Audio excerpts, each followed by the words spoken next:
مسیلمہ کذاب وہ پہلا بدبخت انسان تھا کہ جس نے رسول اللہ صلی اللہ علیہ وآلہ وسلم کی زندگی میں ہی اپنی جھوٹی نبوت کا دعویٰ کیا۔ مسیلمہ کذاب ایک عام سا شخص تھا۔ اس بدبخت انسان نے نبی پاک صلی اللہ علیہ وسلم کو پیغام بھیجا کہ جس طرح آپ اللہ تعالیٰ کے پیغمبر ہیں، ویسے میں بھی اللہ تعالیٰ کا نبی ہوں۔ حضرت محمد صلی اللہ علیہ وآلہ وسلم کے دنیا سے جانے کے بعد بہت بڑے بڑے فتنوں نے سر اٹھایا، جیسے کہ منکرین زکوٰۃ کا فتنہ۔ کچھ لوگوں نے زکوٰۃ کا انکار کر دیا، اور منکرین ختم نبوت کا فتنہ بھی اٹھا، جو کہ اسی مسیلمہ کذاب کا تھا۔ اس نے اپنی جھوٹی نبوت کے ذریعے 1,00,000 کے قریب لوگ گمراہ کیے۔ مسیلمہ نے نبوت کا دعویٰ اس لیے کیا تاکہ وہ بھی حضرت محمد صلی اللہ علیہ وآلہ وسلم کی طرح دنیا میں اپنی عزت اور رتبہ بنا سکے، مگر مسیلمہ کی ذلت مقدر ہو چکی تھی۔ مسیلمہ کذاب حضرت ابوبکر صدیق رضی اللہ تعالی عنہ کی خلافت میں بہت سرگرم ہوا۔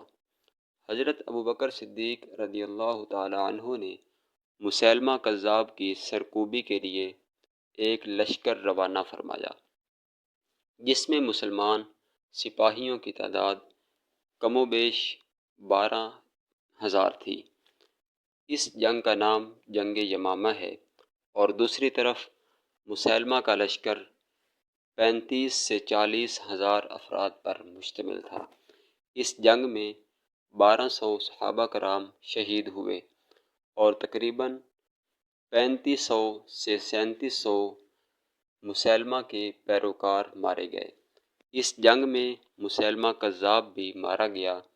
اللہ تعالیٰ نے اس جنگ میں مسلمانوں کو فتح عطا فرمائی، اور مسیلمہ کذاب کا فتنہ قیامت کی صبح تک دفن ہو گیا، اور مسیلمہ مارا گیا۔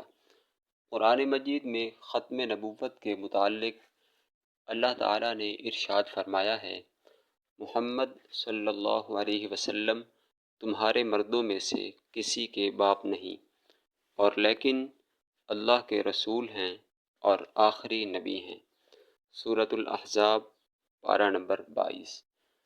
اور حدیث پاک میں اللہ کے رسول صلی اللہ علیہ وآلہ وسلم کا فرمان ہے، آپ صلی اللہ علیہ وسلم نے فرمایا، میں آخری نبی ہوں، میرے بعد کوئی نبی نہیں، میرے پر نبوت کا دروازہ بند ہے۔